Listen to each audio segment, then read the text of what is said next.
Y continuamos con la lección 8, la aparición de hombre en nuestro planeta.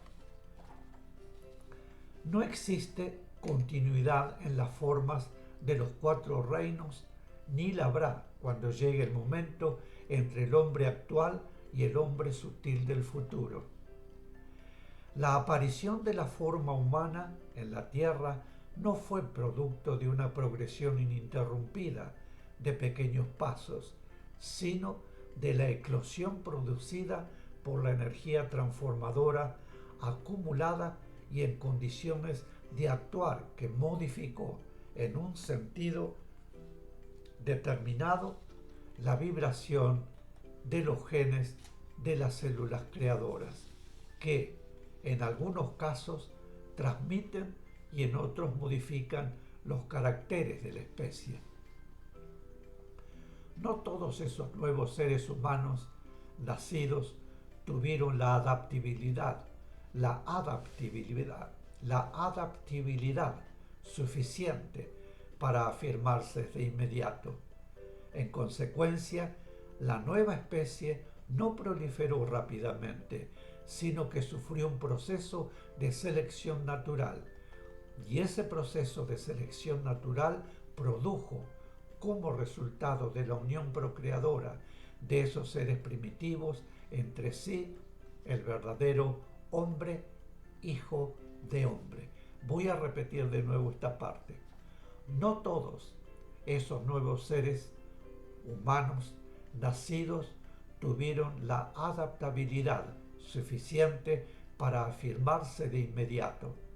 En consecuencia, la nueva especie no proliferó rápidamente, sino que sufrió un proceso de selección natural. Y ese proceso de selección natural produjo, como resultado de la unión procreadora de esos seres primitivos entre sí, el verdadero hombre, hijo de hombre. El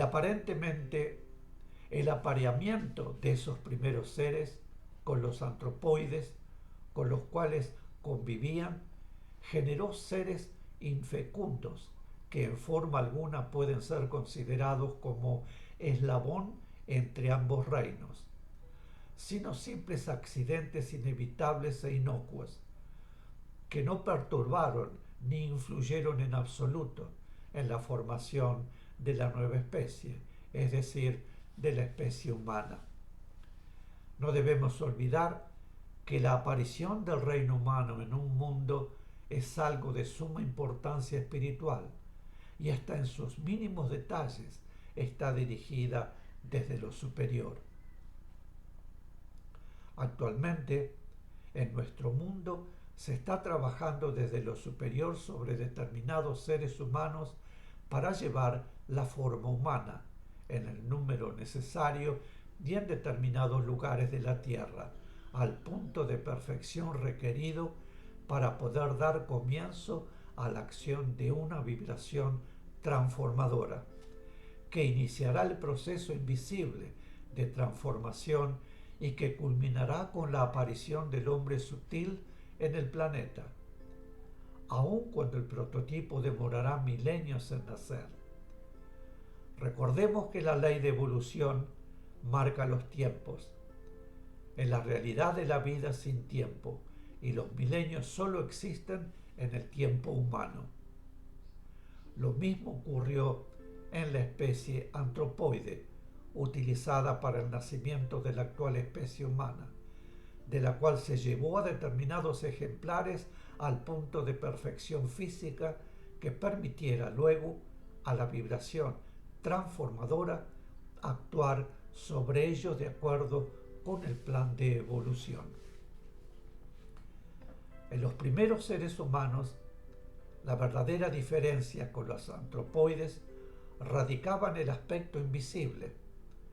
Los genes que fueron modificados por la energía transformadora al hacerse impacto en ellos, obraron sobre las formas, las cuales se gestaron con diferentes iniciales, que fueron luego evolucionando y adaptando las formas a las necesidades espirituales y físicas.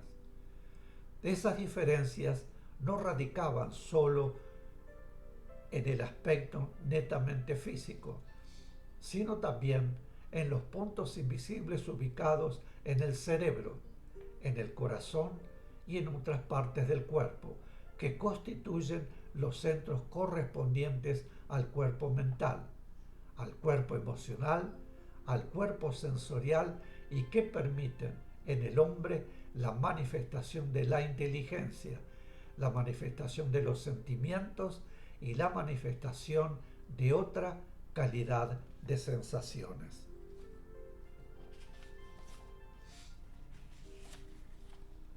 Los minúsculos puntos que permitían la conexión de la mente humana y el alma humana con la mente superior y el alma superior, respectivamente, tenían también influencia física.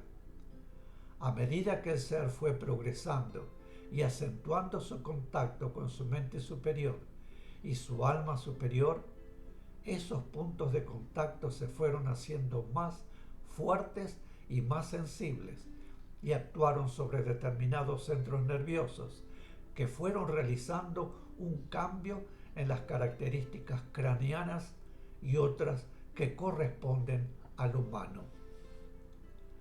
Ahora también nacen seres que, por la poca inteligencia que manifiestan y su sensibilidad bestial, demuestran que son seres que tienen sus conexiones en forma primitiva o sin desarrollo. Eso les da también características físicas acordes. Pregunta: ¿qué relación existe en lo que a los puntos de contacto se refiere entre la forma y el espíritu que debe utilizarla? Explicación: esos puntos de contacto que todos los humanos poseen tienen en cada ser el desarrollo y sensibilización que corresponde a la necesidad de acción del espíritu respectivo, el que lo sensibiliza en la medida requerida por las experiencias kármicas y kármicas que le corresponden en esa encarnación. Pregunta: entonces, para que en el proceso evolutivo de un mundo puedan comenzar a manifestarse y experimentar en él seres de mayor evolución, ¿es necesaria la previa preparación de una forma adecuada?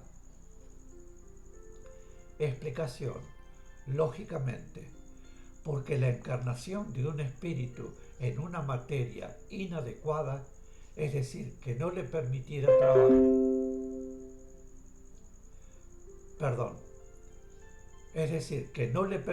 trabajar, mediante ella en forma acorde con su punto evolutivo, no tendría razón de ser, salvo los casos de pagos kármicos. La forma debe ser el instrumento perfecto para la acción del espíritu que habrá de utilizarla. Voy a repetir esa parte porque justo tuvimos una interrupción sonora que no sé de dónde provino.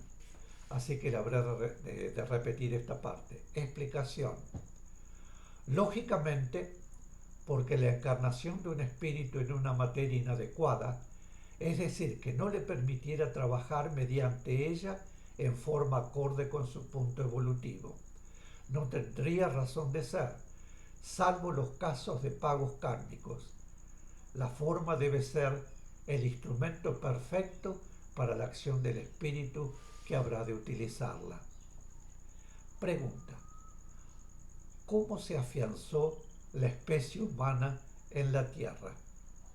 Explicación: de esos primeros humanos nacieron, en el momento, una cierta cantidad en distintos lugares del mundo. Esas primeras formas humanas debieron adaptarse a un ambiente hostil y esa adaptación requirió tiempo, durante el cual, como ya dijimos, se efectuó un proceso de selección natural y después del mismo quedaron los ejemplares que habrían de continuar y cimentar la raza humana. Esos primeros hombres convivían con los animales. Ellos no tenían conciencia de su diferencia, pero por ley de afinidad después se fueron separando paulatinamente. Uno de los mayores peligros para la afirmación definitiva de la nueva especie era el apareamiento con los antropoides, con los cuales convivían como iguales. Ese peligro estaba previsto en la perfección del plan evolutivo y algunas conmociones geológicas aislaron a varios grupos de humanos diferentes en diferentes lugares. La llegada del hombre a la Tierra coincidió con el período glacial, lo que lo obligó a buscar protección en la cueva o en la caverna, y como era una especie nueva, muchos sucumbieron, sin duda por falta de defensas físicas, pero la necesidad de protegerse los obligó a buscar los medios y así descubrió y utilizó el fuego. Pregunta: ¿el descubrimiento del fuego habrá sido sugerencia superior? Explicación: indudablemente, pero el nuevo ser estaba en condiciones de inteligencia para recibirla y aplicarla. En cambio, un animal no puede recibir ni llevar a la práctica una sugerencia semejante. La evolución de los mundos está perfectamente sincronizada con la evolución de la vida manifestada en ellos. En el momento en que debió aparecer la forma humana en la Tierra, grandes heleros cubrieron vastas regiones y durante siglos y siglos algunas zonas permanecieron completamente aisladas, lo que permitió que los grupos de nuevos seres pudieran vivir solos y se afianzara la especie humana. Pregunta: ¿debemos considerar al humano como producto de transformación progresiva del animal? Explicación: no. El núcleo de las células está constituido por los cromosomas, que, vistos con microscopio, parecen hilitos y son una acumulación de partículas, entre cada una de las cuales existe un intersticio en el cual está ubicado el gen.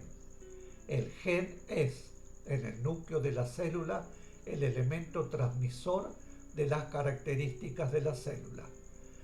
Cada célula posee sus características propias, según sea el tejido al cual pertenece.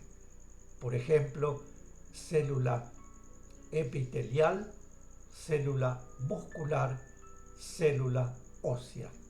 Y esas características son transmitidas por sus genes. Todas las células del organismo tienen subgenes, pero los únicos genes que transmiten las características de la especie son los genes de los óvulos y los genes de los espermatozoides. Los genes de las otras células solo transmiten las características de la propia célula. Por lo tanto, es sobre los genes de los óvulos y sobre los genes de los espermatozoides que se efectúa la acción de la vibración transformadora. Y esos genes transmiten la energía que poseen en el momento en que realizan la procreación. Desde que esos genes la reciben hasta que la transmiten, esa energía ha ido acrecentándose y es transmitida con la adaptabilidad necesaria para evitar cualquier choque. Mis queridos, aquí haremos otra pausa. Muchísimas gracias. Venimos enseguida.